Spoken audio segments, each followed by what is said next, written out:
everyone, and thank you for joining today's educational webinar with Cancer Support Community Los Angeles. I am Kathy Riley, the Associate Director of Programs at CSCLA, and I'm really honored to welcome you to this week's webinar, which is titled A Caregiver's Guide to the End of Life, a Dietitian Perspective. Before we begin, if this is your first time joining us, Cancer Support Community Los Angeles is a premier nonprofit organization that provides vital social and emotional support to families facing cancer, and that includes patients and caregivers and their loved ones, all at no cost. Our programs include support groups, healthy lifestyle classes, social activities, and educational programs like this one. If you would like to learn more about our services or watch past webinars, please visit our website at cancersupportla.org. Before I introduce our speaker for today, note that your video and microphone are automatically disabled for this webinar. Please enter questions that you have for our speaker into that Q&A feature that's found at the bottom of the Zoom window. You can put your questions in at any time during the presentation. We may not be able to get to all of your questions today, but I believe our presenter is sharing her contact information at the end of the webinar. The chat feature is also open today, and you're welcome to use that. But please use it to share comments or resources with other participants or to ask questions of CSCLA staff. We ask you to limit the chat comments to information that's relevant to this topic.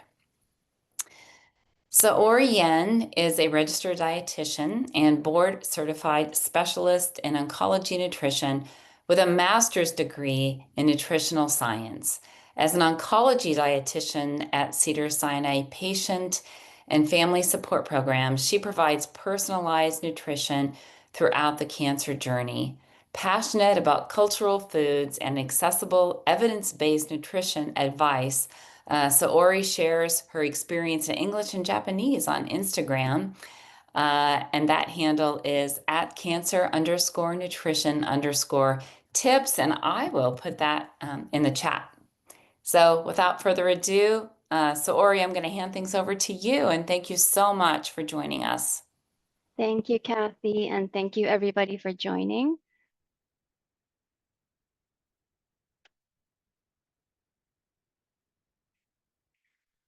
So today's topic, end-of-life nutrition, I realize that it's a sensitive topic, and I just want to, make it clear at the beginning that I'm here just to, share what the research says, share my experience as a dietitian supporting many patients towards the end of life as well as caregivers.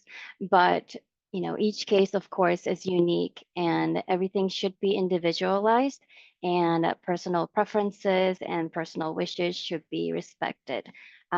Please feel free to put in the chat if you have any specific questions that I do not get a chance to address today.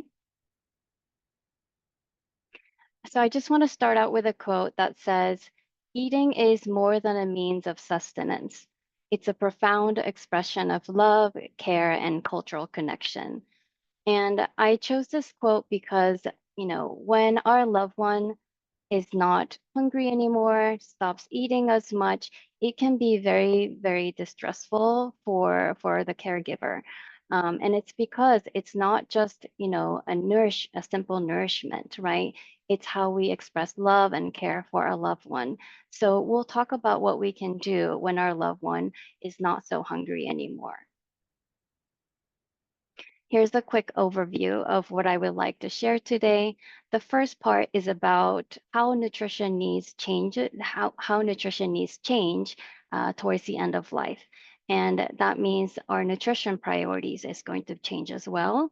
And the second part, we'll talk about how we can improve the quality of life through nutrition strategies to help our loved one feel better. And the third part will go over what we should know about artificial nutrition and hydration towards the end of life. And that's going to cover things like tube feeding, TPN, and IV hydration. So first, let's talk about the role of nutrition throughout the cancer journey, because nutrition does play an important role from diagnosis to the end of life. And it can have an impact whether someone's newly diagnosed, whether they're in active treatment, they're in survivorship phase, or towards the end of life. So for example, and this varies a lot because, there are more than 100 types of different types of cancer. And, some patients come in with no nutrition deficit or symptoms, but depending on where the location of the tumor, the stage of the cancer, some people come in malnourished already. So even prior to receiving treatment, optimizing nutrition might be important. And during active treatment, we want to support the body to withstand the treatment by, doing our best to, have the patient maintain their weight, muscle mass, stay hydrated, etc. And in survivorship phase, where there's no acute symptoms, or nutrition priorities might change.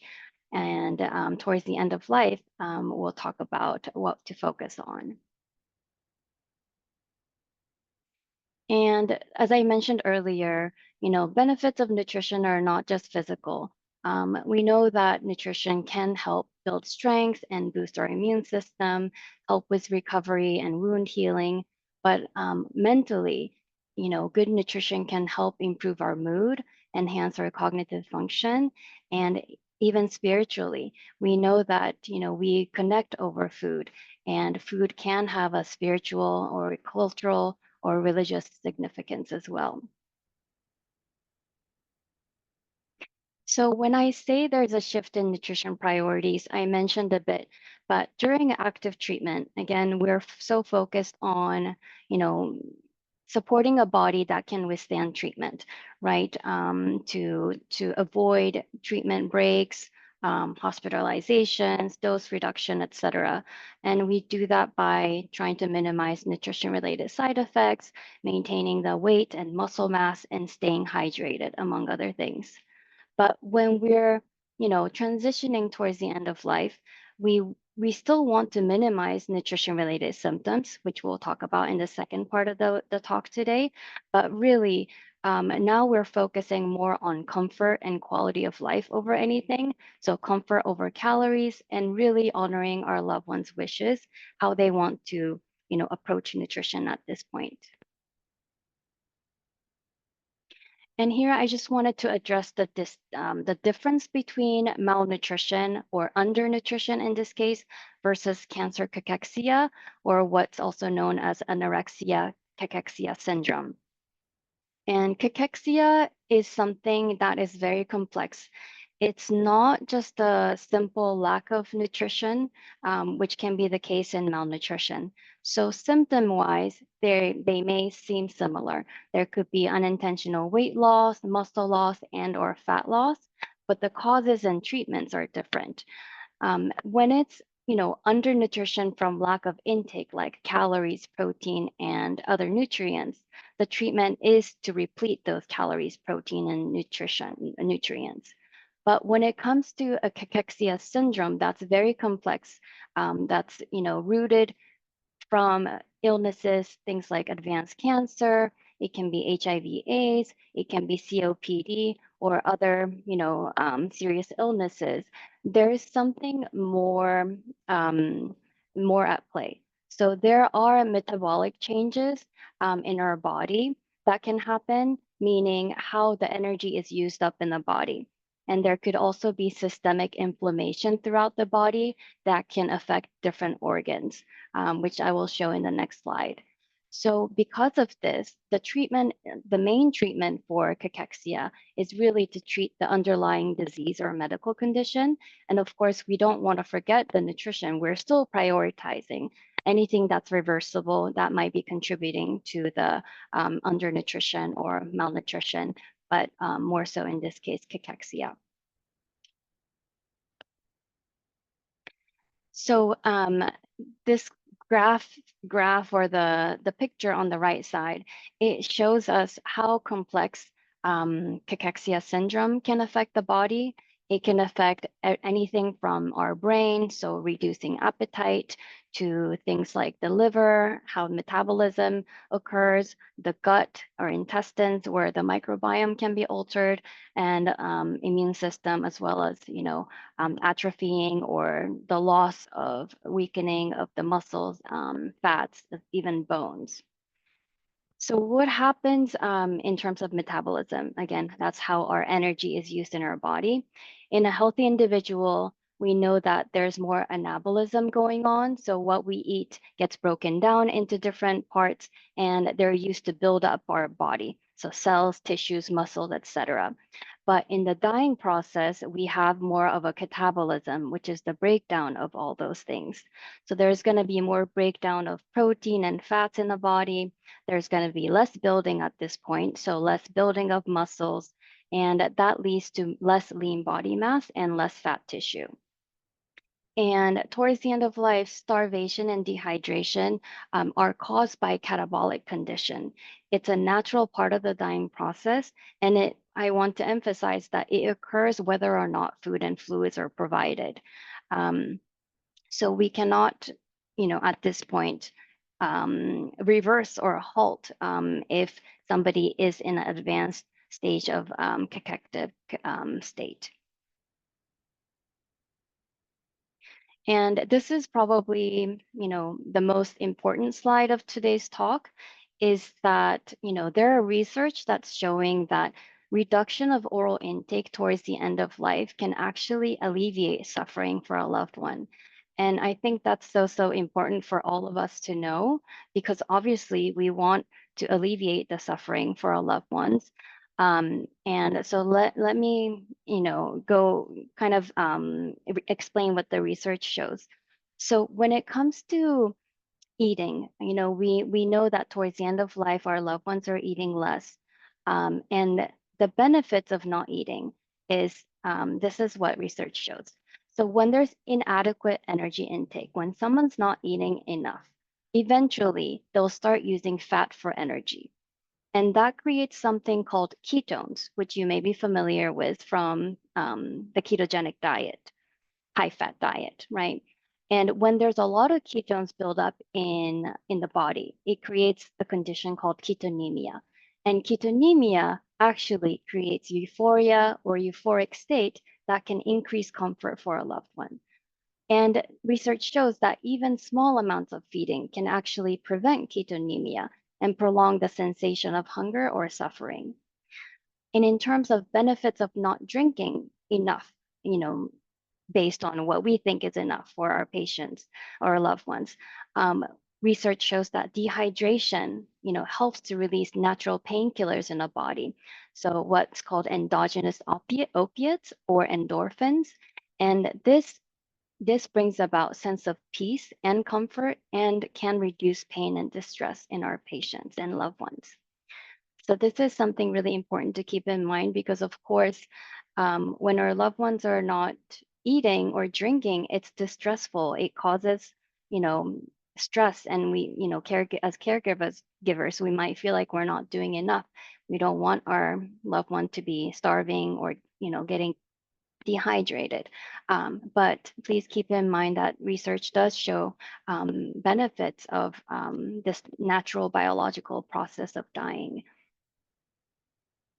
And here's a quote from one of the studies that they looked at how stressful this caregiving is towards the end of life. And research shows that anorexia or lack of appetite in a patient can be more distressing for those caring for the patient than the person suffering from the symptom itself. And when it comes to honoring our loved ones' wishes, it can go in so many different directions. Again, every case is unique. Each person is so unique. Some of our patients might want to eat something. Maybe they're on a restricted diet this whole time because of the cancer diagnosis, or maybe even a different medical condition. Maybe a low sodium diet, low fat diet, low sugar diet, whatnot. Um, as long as it's safe to do so, we really want to liberalize the diet as much as possible at this point.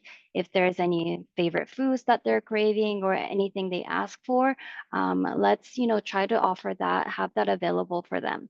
And maybe making a list of foods that are tolerable for our loved one might be helpful. On the other hand, maybe some patients don't want to eat anything. If they don't want to eat anything, we have to respect our loved ones' right to refuse. And and towards the end of life, we know that, patients are going to be sleeping more. There's really no need to wake him or her up to eat or drink. We'll talk about mouth care in the following slide to kind of help with that. But keep in mind that there is no evidence that at this point towards the end of life, increased oral intake does not extend survival or improve quality of life. And in fact, we really don't want to be pressuring our loved ones to eat because it can cause more pain or discomfort. GI symptoms like reflux, nausea, stomach pain, diarrhea, constipation, things like that. We don't want any aspiration pneumonia, extra accumulation of fluids in the body, and psychologically too. We will talk a little bit about food fight in the coming slides, but you know, um, the you know the good intention of trying to care for a loved one through food can potentially end up in our loved one feeling lonely or guilty or helpless because they can't eat as much as they want to. And sometimes we see that our loved one try to eat more just to please us, the caregivers, but it might not be the best. And here's a quote from Hospice of Huntington, which says, "It's important to allow your loved one to determine what, how much, and how often he or she chooses to eat or drink. Never force food and fluids because our bodies will tell us what they need and when they need it."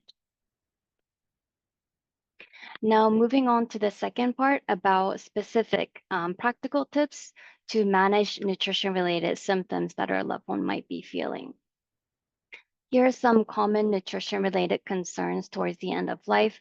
I broke them down into oral intake, GI symptoms, and generalized symptoms. So in terms of the oral intake, it's natural for our loved one to have more decreased appetite. Maybe they have dry mouth, and there could be weight loss and muscle loss. In terms of GI symptoms, this varies, from person to person, but there could be nausea, vomiting, maybe changes in taste or smell.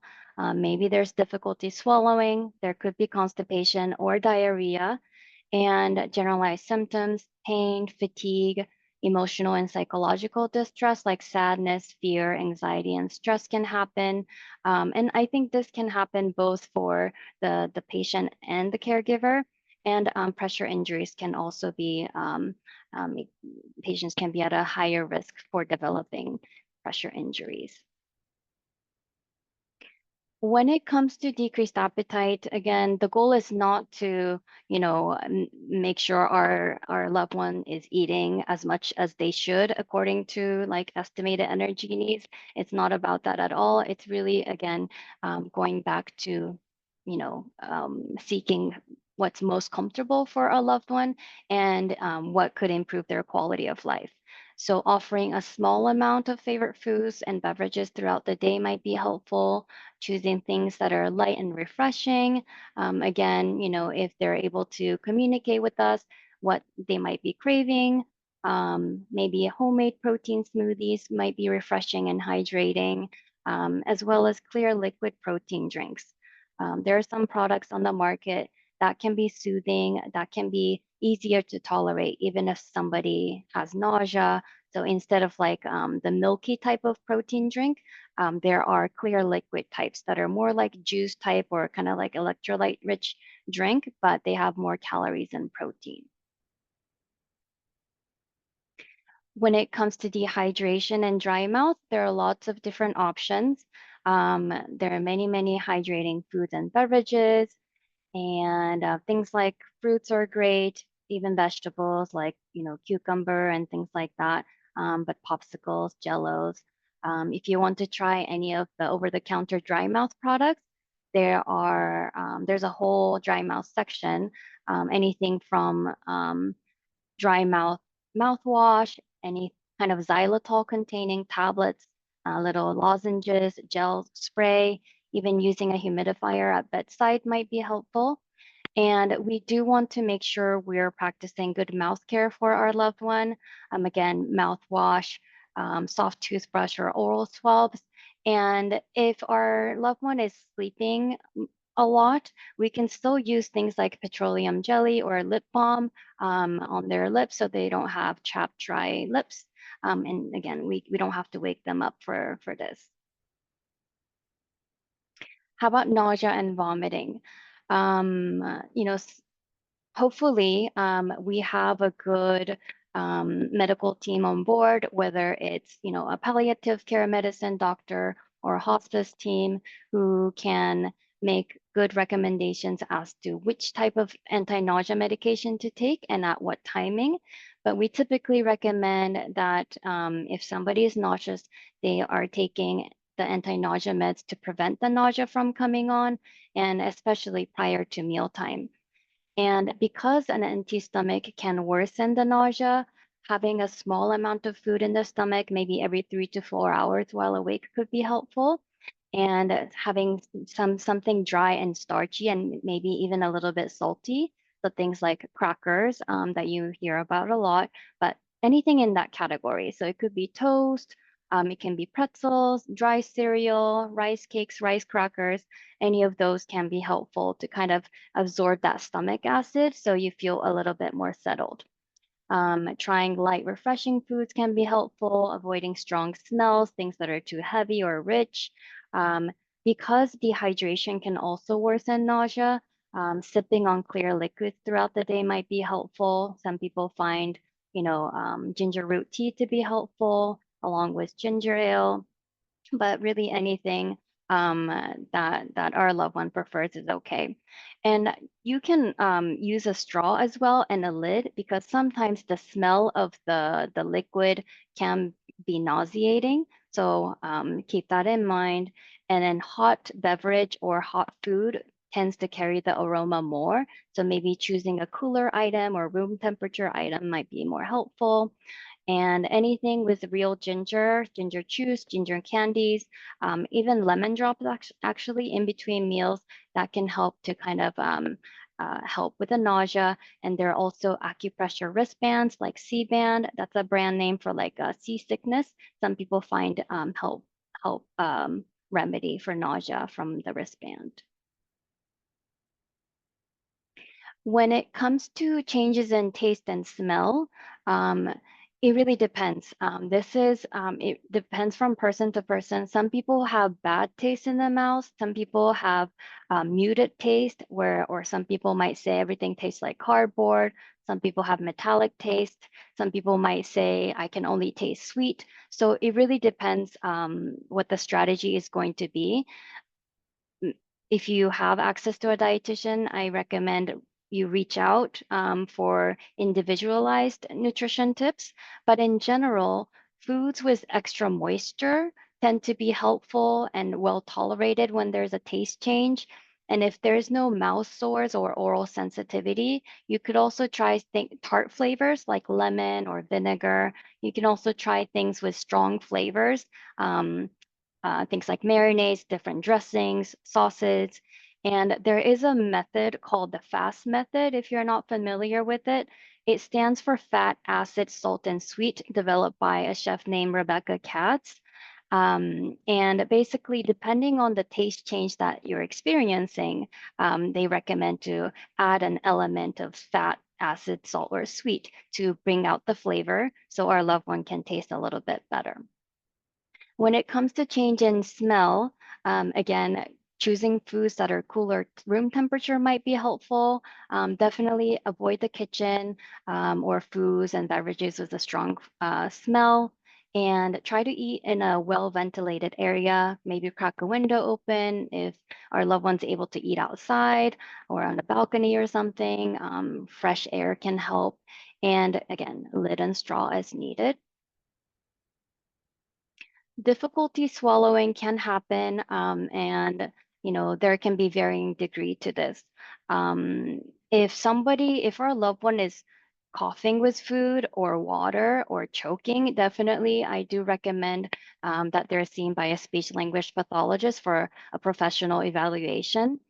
Um, but otherwise, choosing foods that are soft and moist or even blended or pureed can be helpful. And some foods are already pureed. So things like yogurt or things like, cottage cheese or blended soups, those are already, easier to tolerate. Avoiding distracted eating can be helpful. Um, and we want to avoid feeding our loved one when they're not fully awake. And alternating each bite with a sip can be helpful to make sure things are going down smoothly. And if there's any trouble with taking medications, using applesauce or yogurt to swallow the medication can be helpful.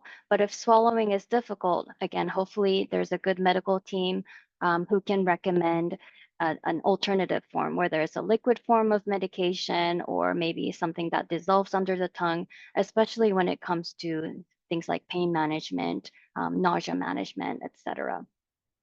And if regular water is more difficult to swallow, a thicker liquid might be easier. Things like coconut water or aloe juice, but also there are commercial thickeners, nectar thick, honey thick, etc.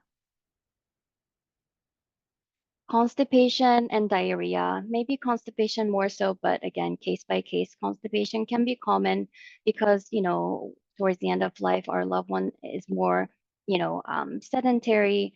They're not eating as much, they're not drinking as much, they're not moving as much, and they're on pain meds and maybe anti-nausea meds. So, stool softener, laxative, or even something stronger might be needed. And hydration, again, we're not trying to reach the goal of their hydration goal, but we might want to consider, in addition to the amount, maybe the temperature of the liquid, because we know warmer or hotter beverage tends to promote the GI tract to move more. If we are able to get a fiber containing liquid like fiber prune juice or fiber rich smoothie or something like that, where we are blending, let's say, like pitted dates or chia or kiwi or something like that into the smoothie, that might be helpful. And we also know that caffeine has a laxative effect. So if somebody can tolerate caffeine, like coffee or black tea or something, that could also be helpful for constipation. Again, insoluble fiber, things like chia, kiwi, but it's basically edible parts of fruits, vegetables, plant foods like legumes and whole grains, skin and seeds that have the insoluble fiber that can help to manage constipation. And movement, if possible, and massage. There's a massage called I Love You massage. You can YouTube it, but it's really to move our stool in the direction of our large intestine. Sometimes that can be helpful. On the other hand, some patients suffer from diarrhea towards the end of life, depending on the condition. In that case, if there's like more than 4 episodes of diarrhea per day, I recommend that you speak to a doctor about potentially using an antidiarrheal medication. But this is case by case, depending on the cause of the diarrhea. And with diarrhea, we worry about dehydration because we're losing more than just water as well. So for each episode of diarrhea, we typically recommend 1 cup or 240 milliliters, 8 ounces of electrolyte-rich fluid, if possible. And when it comes to diarrhea management, it's kind of the opposite of constipation management. But there's a different type of fiber called soluble fiber that can be helpful to manage diarrhea. So There's something called the BRAT diet, which stands for bananas, rice, applesauce, and toast. But we're talking about white rice and white toast. Things like bananas have a lot of soluble fiber that can firm the stool or form the stool to make it more firm. So that can be helpful, kind of sticking to a bland, low fiber, low insoluble fiber diet. Lots of starchy food. If you're going to have mashed potatoes, don't eat the skin. If you're going to have an apple, don't eat the skin. Um, and avoiding spicy food, fried foods, foods rich in insoluble fiber, caffeine, alcohol, etc., can be helpful. Now, when it comes to pain, this is something that has to be managed, monitored closely by the medical team. But when it comes to, things that are relevant to nutrition, is that considering the timing of taking pain medication, because if pain is the only thing getting in the way of eating, we want to make sure that the pain medication is taken at the right timing, so prior to mealtime. And we also want to keep in mind that a lot of pain medications like opiates can cause nausea in some people and can cause constipation in a lot of people. So we might need to keep those things in mind as well. And fatigue, and this is for the patients as well as the caregivers. Um, but really relying on, well, first, if there's any additional help that somebody can get, that's great. But ready to eat things, ready to drink items, picking up the grab and go foods, those are excellent options. But trying to stay nourished as much as possible, especially for the caregiver, eating a small amount throughout the day, because nutrition is a source of energy. And sipping on liquids throughout the day is going to be helpful because dehydration causes more fatigue. And movement, again, if possible, and conserving energy and prioritizing activities would be helpful.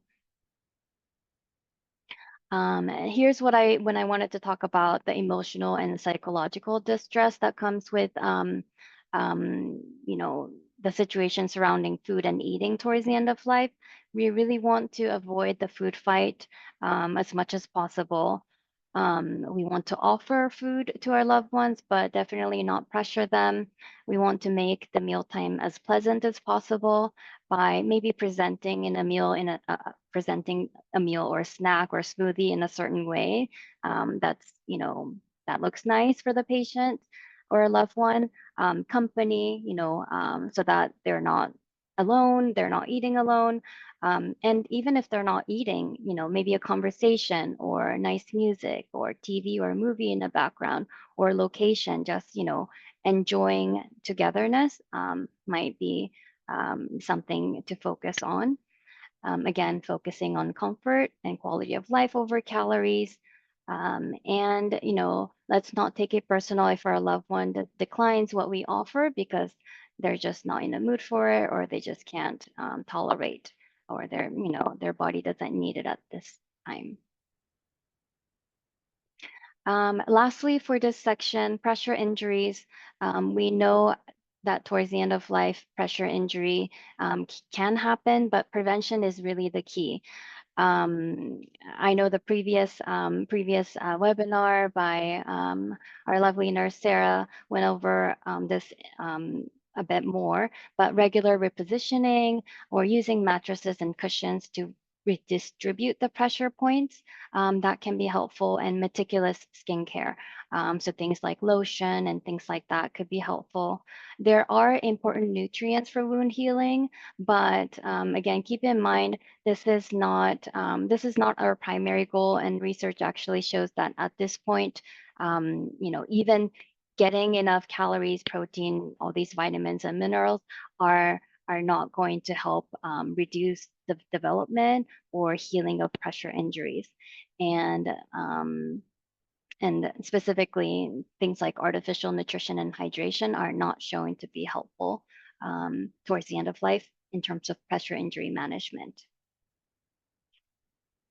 So that leads me to the third and final part about artificial nutrition and hydration.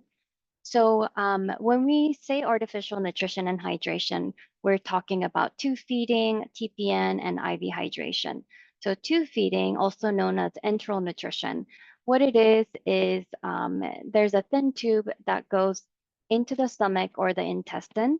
And if it's temporary, short term, like 4 weeks or less, somebody might have it through the nose into the stomach or the small intestine.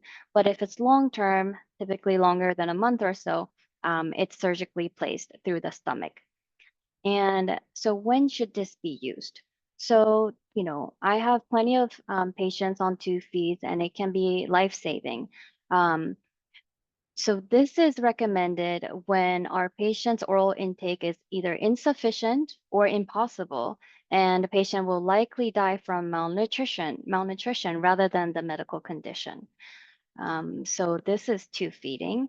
And with this is the liquid nutrition going into the tube, and it can be a commercial one. It can be, blenderized, um, but there are many different options.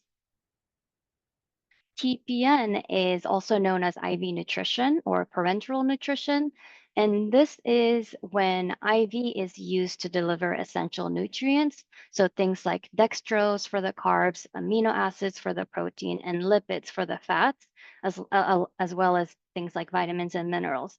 So this bypasses our GI tract or the digestive system.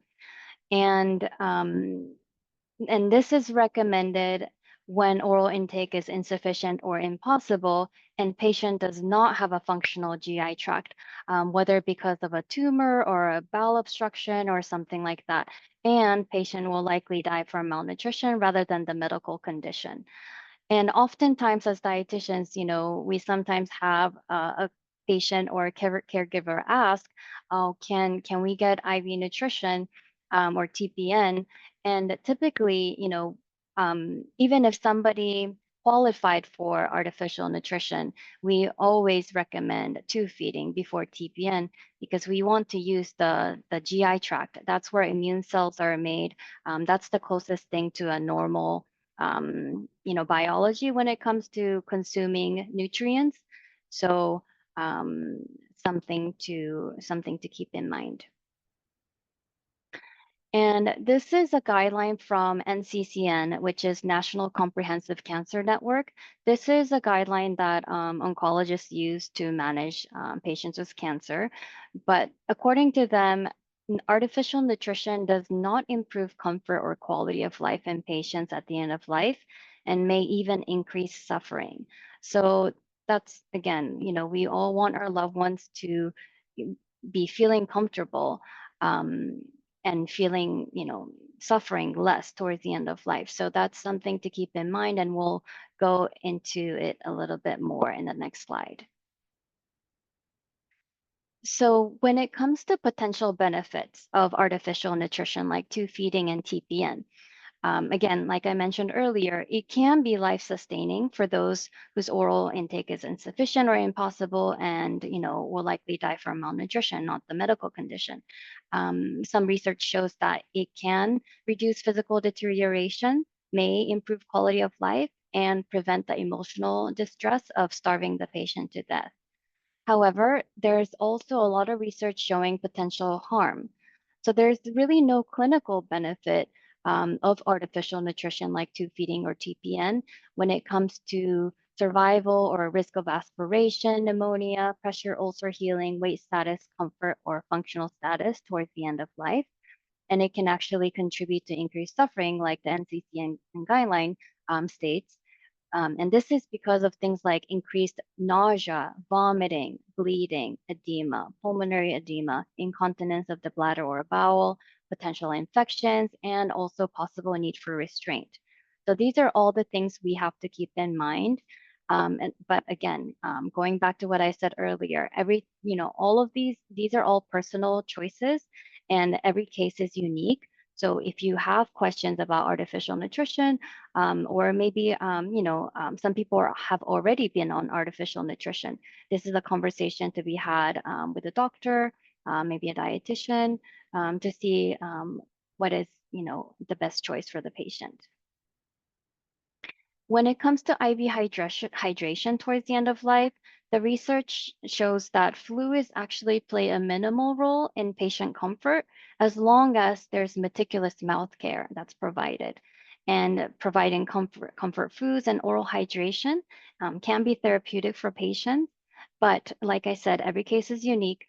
So you may consider a trial of IV hydration if our loved one has distressing symptoms or signs that could be associated with dehydration, things like delirium or thirst. In terms of potential harm to keep in mind, research shows that IV hydration towards the end of life can reduce quality of life potentially by increasing pulmonary secretions, urinary output, nausea, vomiting, and edema.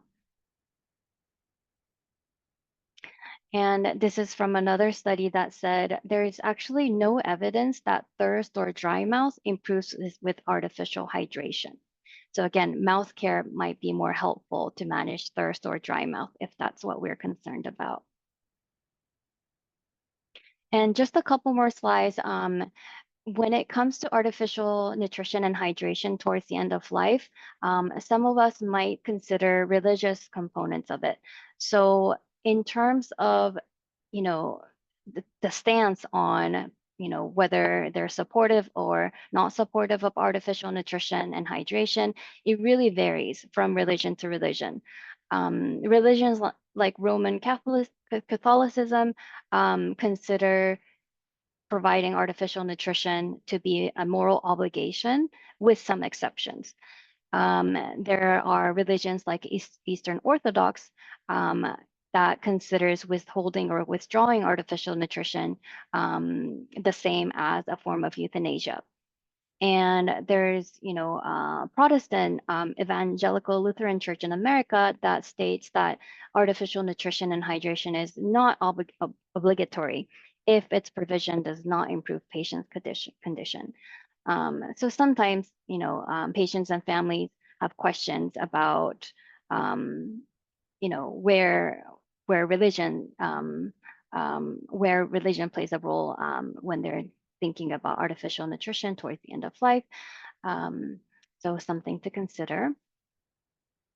And in previous series of this end of life talk, there were talks about the importance of having advanced directives. And I read, I read a very low statistics of us having advanced directives. So if, hopefully when it comes to artificial nutrition and hydration towards the end of life, our loved one can communicate with us what they want. But if they cannot, and if there's no advanced directives, here are some bioethical principles that we consider as healthcare providers, but I wanted to share this with you. So things like autonomy, beneficence, non-maleficence, and justice come into play. So autonomy, meaning we want to respect our loved one's right to choose. And we want to take action that benefits our loved one. And we don't want to do any harm to our loved one.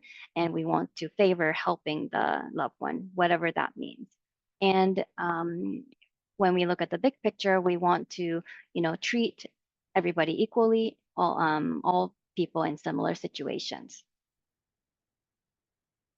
So to wrap it up, we know that biologically there's a natural decline in nutrition needs towards the end of life.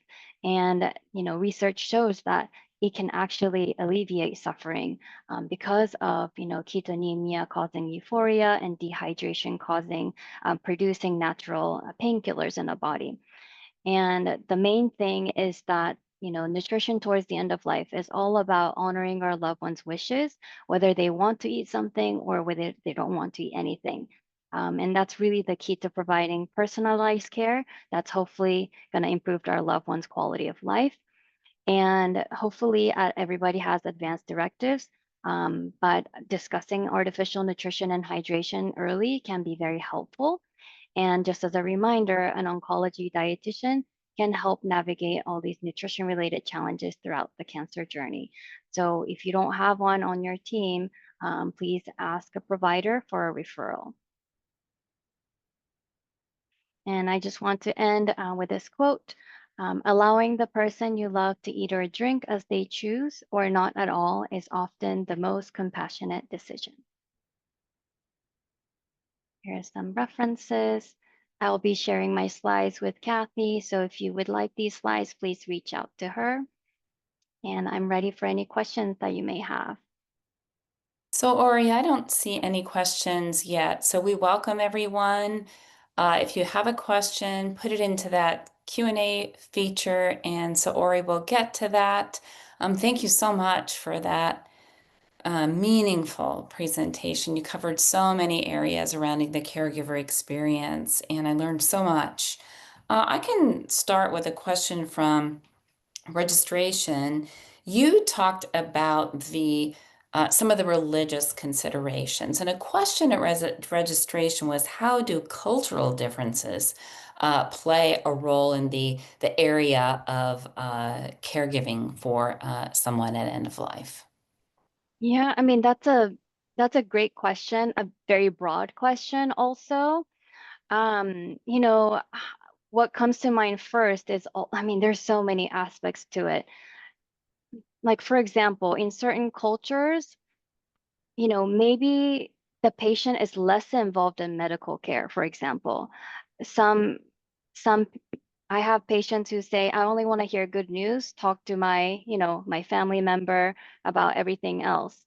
Um, in certain cultures, maybe, like the the leading male person in the family might make decisions for the family. Maybe in certain, I know you said cultural, but sometimes, with certain cultures, religion plays a big role.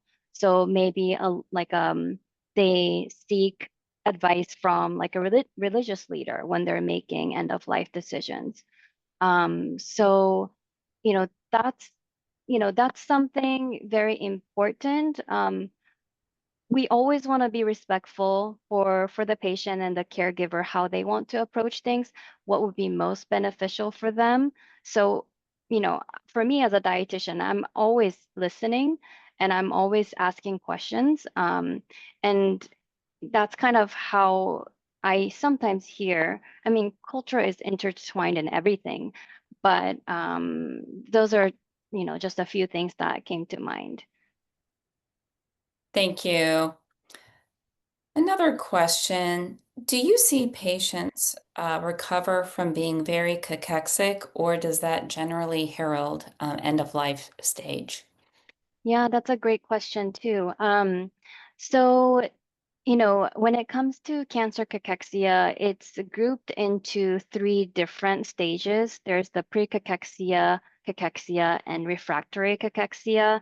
So depending on where the patient is, and not everybody goes through all those three stages. So in the refractory cachexia, according to the definition, that means, they're not responding to cancer treatment. More nutrition is not going to help reverse it. But if the patient is in the pre-cachexia or cachexia phase, in the pre-cachexia phase, we're trying to prevent the patient from going further into more cachexia. So that's, we're more aggressive with nutrition intervention.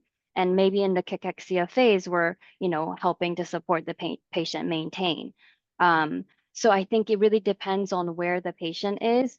Um, but, and, different cancers have more or have a higher risk for having cachexia. So that's another thing to keep in mind too. Things like pancreatic cancer, or I was just reading different percentages of, you know, but in advanced cancer, about 80% of patients have cachexia of some sort. Thank you. And then a different type of question, but how to advocate well Mhm. for end of life preferences when it comes to diet. Is that advocate like the patient advocating or the caregiver advocating It or sounds, the healthcare provider? yeah, it sounds to me like in the context of this question, it's the caregiver. Okay, so okay, let me make sure I understand the question. So the question is, how does a caregiver advocate? for for the patient's end of life preferences. Um, okay. Oh, I wonder if it's asking, like, is the caregiver going up against the medical team or I other think, family members? I yeah, don't that's know. what I'm thinking. Yes, I think Okay. it's the medical team. Okay, got it. Um, so I mean, I may be biased, but I think having a dietitian on board can be helpful, because, doctors are great, but, they may not be trained specifically in nutrition. And if there's a certain preference, I've had so many unique circumstances where we had to do some unusual things to make sure the patient and the caregiver kind of got what they wished for towards the end of life. Um, Off the top of head, I can, like getting certain more natural organic formula, for example, for somebody who was on tube feeding. Or I had a patient who was following a ketogenic diet, but he had to, start TPN. And we don't really do ketogenic diet on TPN, but we did our best to do more, more fats, because that was the patient's wish. So we might do unusual things if it's medically safe to do so, but I think a dietitian can help to the caregiver to advocate for the patient if something's not working out directly with the medical team. Thank you so much. Um, well, I'm looking at our clock and we are reaching the end of our time together. And I'd like to thank Saori for her time today and for sharing her expertise with us. And I want to thank the attendees today for your engagement with us and participating in this topic. We have one final slide that we would like to share. It's coming up now. So again, thank you for joining us. If you would like to learn more about Cancer Support Community Los Angeles, you can visit our website at cancersupportla.org. And if you have any additional questions for Saori, or if you have questions for CSCLA, you can email us at info@cancersupportla.org. Saori has also offered a copy of her slides, so email us at that info account if you would like a copy of the slides for today. And then we also have caregiver support groups if you're in need of that, and you can scan that QR code to get started. So thank you so much, everyone, for joining us today, and we hope to see you soon at another educational webinar. Thank you, and we will see you soon.